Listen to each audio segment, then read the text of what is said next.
I'm Nigel Howarth, and welcome to Shed Sessions Christmas Extras Cheesy Bits. Well, here we are. We've got Graham Kirkham from Kirkham's Cheese. Don't get too close to me, Graham. And we got distance. I've heard about you. Keep your distance. Tom Jones from World Wine Shop. Right, so we're going to do a bit of your perfect cheese board and some wine matching to go with it. Graham, what are you going to start with? So I bought a selection of some of my favourites. This might be too many for a cheese board, but this is just to give you some sort of ideas what I think would work perfectly around that Christmas period. Yeah. So what we'll start with, and again this is one of my big favourites. So this is a Brie, an English Brie. Right.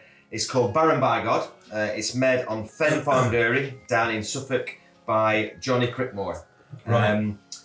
And it's just a wonderful, wonderful cheese. I think I might have had this. I'll just cut a few bits off. So it's really, it's just soft, it's just easy, it's really milky, but it's still loads and loads of flavour. Yeah, we do make good Bries now, don't we? As in British cheesemakers, or as in a cheese making nation now, we are very, very good at making cheese. We really, and we can touch all bases, So we're talking about soft cheese now. I think it's phenomenal, the flavours you're going to get off that, and it's so pleasant to eat as well. So looks brilliant, melting all over the board. Beautiful texture. Yeah. Question: have you given him any advice on what to max that with? Well, I haven't really. It's kind of over to you, Tom. So what we've done. You've got what might be a classic Christmas Day cheese board, perhaps. So I bought some stuff that you would normally perhaps serve at the end of the meal with some cheeses. So we're thinking sweet wines and ports and digestives and things like that. But with something like this, I've got a bit of an idea. I'm going to throw you guys a curveball, because a lot of people always assume cheese and red wine or cheese and port. But whenever we've been tasting, especially some of these beautiful, like you say, creamy, delicate cheeses with raw milk, we've actually found that whites work better, or what I'm hoping is going to work, and I know you two are both fans. Go on. I'm going to open a little bit of champagne and see if we can get that working. We're going to pop a cork. Got champagne out of Tommy eventually. So we're going to try champagne. You cut me another piece, because that is. Does that work? Is that unpasteurised? Yeah. So that's a raw milk Brie, an English Brie, Fen Farm Dairy. So beautiful. And he farms and he uses I think a combination of Mount Belliar and Hershey cows. So it's a particular style of milk that lends itself very well to creating that sort of cheese. Beautiful. Okay. So what we're hoping is that creamy texture you've got, this champagne, the bubbles, the fizz, is just going to cut right through it, make it sort of counterbalance the creaminess and the texture with a little bit of freshness and a little bit of fizz. And we're using, again, the Octrio Premier Cru. I haven't had this. No, so this is a little grower champagne. So generally when you're talking about champagne, you can refer to the big houses, those big names that everybody recognises, your Verve. They're classed as the grand marks. But what you've got are independent growers like yourselves, using smaller producers. And the Octrio, they've been growing grapes in this area for 3 generations. Now they're making their own fizz. And this is their Premier Cru, so all the fruit comes from Premier Cru vineyard sites.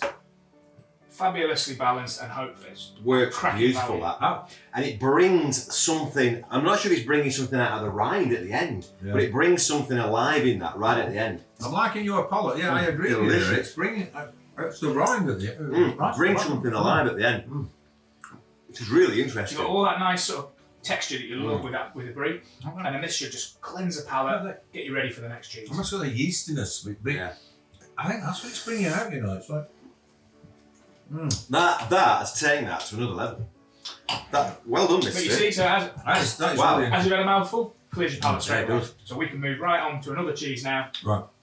Yeah. So what we'll do. Match number 1, I think, it's worth. So that's an easy starter. Everyone will enjoy that. It's not a challenge. Delicious. I also think on a cheese board we need some a goat's milk cheese, either goats or sheep. Yep. I go with goats. This is one of my favourites.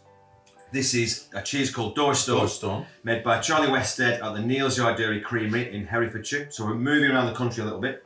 So again, this is a beautiful moussey texture, and it's not too overpowering for a goat's milk cheese. Some of these goaty cheeses, people can be a bit standoff because it's like, it's like an old nanny goat, or it's too strong. But these, I always think this is dead easy. Anyone can enjoy this, and it's dead balanced. So What's on the rind there, Graham? so this is ash. This has been rolled in ash. Oh wow. So yeah, it's still again quite a young cheese. Easy to eat, really easy to eat. Give that a go. Okay. So again, what are you thinking with that, Tom? So, goat's cheese, a classic pairing for goat's cheese. If we were having it in a starter or a main course that Nigel was whipping up, we might think Sauvignon Blanc from France. It's a classic match. The Loire producers of goat's cheese they produce quite a lot over in that area, and they produce a lot of Sauvignon Blanc. Also produce a lot of Chenin Blanc as well. So if it was a starter or main, I'd be going a dry white from the Loire. Because we're at the end of the meal, cheese board, and it's Christmas, I'm going for a sweet Chenin Blanc. So this is a Cote de Leon. That's the region, and Domaine de Caleo is the producer. Right. Sweet, luscious. Hopefully we're going to get some apricot notes, some sweet apple notes. Yeah, I can imagine that going really well with it. Yeah. I think it's nice sometimes to match regionally, and although this isn't a French goat's cheese, obviously the flavours are going to be quite similar. What we're hoping is that sweetness just counteracts that slight saltiness you sometimes get in It's goats. sweet that. It is, and brilliant at the end of a meal. You know, this is a really flexible food line. Compare it nicely with a lot of desserts as well. I'm sure something like a little panna cotta or a creme brulee might work with a Cote de Leon. Hopefully it's going to work with the Dorsto. What are you thinking, Graham? I think it works. I think it's all right. It's not just on the level of that champagne did with that. Maybe for me it's fractionally sweet and it fractionally overpowers the cheese because it is quite light and delicate. That, but I still think it's delicious. You know what I found really interesting, because with the champagne and the rind, you've got it at the back, and you know it's as you digest the rind. With this, it's at the front, isn't it? It is, yes. So it's sort of saying there's too much sugar, Yeah. and it's at the front, but it works with it to a degree. But The tasting that goat's cheese, what I would love to pair with that is a dry white. Now I think a nice, clean, fresh dry white is going to work really, really well. But a lot of people don't do that at the end of the meal. They've drunk their white wine, they've drunk their red wine, they're after a bit of sweetness at the end. So, And also, as a cheesemaker, when we're grading cheeses, we're always looking for that finish. yeah, So we hone in on that flavour length and those tones right at the end. Yeah. So that's why I pick up on tones right at the end. So the next one. Cheese. So we've done some softies. Yeah. We've done something light and very easy to eat. Right, easy after a meal those. So we'll bring it up a little bit. These again are some really, really good friends of mine. This is a cheese called Sparkling Red Leicester, made in Upton down in Nuneaton. David and Joe Clark make this. And they're reasonably new in the cheesemaking world. Right. But this is the only raw milk Red Leicester that's been made. It's about 14 months old, and it's just got, again, we're talking about flavour and layers. It just does layers, it's one of those, it just works. It's just a lovely cheese. it smells beautiful. Though. Good textures. Yeah. So what I'd like to do with the wine with this one is actually say to you guys, if we're going to try this now, what would we be looking to potentially match with? What kind of wine is going to work with this? That's a really good question, actually. Because sometimes people look at the colour and go red wine. Yeah. Now when I taste that, But I could definitely drink red with that, but not a heavy red. Well, what I would do with that, I would throw some fruitcake into it. So I mean, so again, that's these two styles of cheese and a fruitcake just work beautifully. So are we gonna have some of your? Yeah, we'll do classic? some of that as well. Yeah. So we've done that, and I will try some of this Okay. with this because it's just an alternative. And again, so if you can just get a moist fruit cake or Christmas cake with some cheese, again, it's a dead festive thing. This is Mum's fruitcake, And this is any fruit cake. This is my mum's. This is Your Mrs. mum's. Kirkham's fruit cake. Gosh. This is the real deal. Well, that's expensive, isn't it? Priceless. So here we go. Where's this knife? So the next one on the board is I was going to bring you something flavoured. I was going to fetch a cheese that we've made, some of our Lancashire with sage in. And I opened this morning on the counter, and again, it's our old mature cheese, which I've brought in before, and I have spoken about it before. Yeah. But this, when I opened it this morning, I had to bring it because it's this particular cheese. I made it on the 14th of September last year. Fabulous flavours, big flavours, hits all the notes. I just had to bring this. So give that a go, but also do it with a little bit of fruitcake. So would, Graham, that's your question, and I'll throw this to you, Tom. So would something like an IPA work with these cheeses and the fruitcake? Absolutely. I mean, yeah, absolutely. If we're getting some fruity notes, I can smell that fruitcake from here. Beautiful looking colour as well. Lots of different fruits in there. Those tropical notes that you might get with an IPA beer could work fantastically. You're going to throw a bit of that cake over here, Graham? Yeah, Just a little touch. Not to have too much. Right, and then we've got to move swiftly on to these blue cheeses in a minute. So, now you might say this is a real Yorkshire thing. And it is, fruitcake and cheese is a bit of a Yorkshire thing, but I just think it is a festive note as well. It does work. Absolutely. Right, that is superb. So, blue cheeses, Graham. So right, we're next is three blue cheeses. There's loads of blue cheese out there to go for. These are three of my favourites, and these are tasting really good at this moment in time. So the one that everybody will know is the Colston Bassett Blue Stilton, but it's not your average Colston Bassett Blue Stilton. It's the one that's made for Neal's Yard Dairy. Yeah. So it's Neal's Yard Dairy, Colston Bassett Blue Stilton, and it's a slightly different recipe. It's made with animal rennet, and it's just matured that little bit longer, and you'll just see what I mean when you try this. This again, and it's just coming up to temperature. Just have a bit of a nibble at that. That is delicious. And are we going for the obvious to serve with blue cheeses? Well, I mean, when you're looking at blue cheese, lots of different things we can throw at it. But the classics are classics for a reason. They work. That's why people go to them as a default. So with ports, blue cheeses, what you're looking at, often are ports and classic sauternes from the Bordeaux region. So are we getting a really big glass of port then? I'm afraid, I know you two are fans of port, but I bought myself a nice little tiny stocking filler. You've given us the biggest glass of the night. Well, we'll have to make it stretch, unless either of you can help me out. I don't know. I picked this bottle up, Tom, and I thought you might fancy I it. think you said Graham was thirsty before he turned up. You know what that means, don't you? Right. Taxi again. Right, so I've got the two classics, sauternes and port. Do we want a glass of each, and we can try them with each? Why not? Each wine. Let's start with the port. You think? Okay. Yeah. So I'll do the port in the bigger glasses. And I'm going to need you to just quickly empty one of your other glasses for me, chaps. That was quick.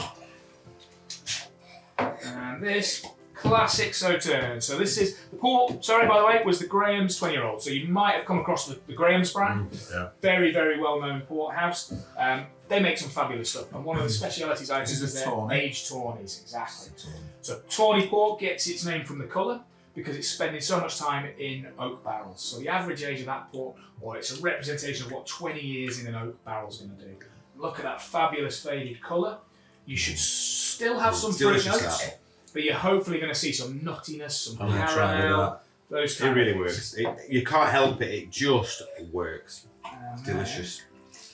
What I'd like to see, which is the stronger of the blues? Probably the one at the end. We're going to try the last one. Well, that's the one I'd probably like to see how well that works with the port. Right. The lighter style, which one are we looking at? These are two lighter bluesies. That's your big hitter there. Brilliant. Let's perhaps try them with that sauterne as well, because sauterne, dessert wine from Bordeaux. That's all on the length again.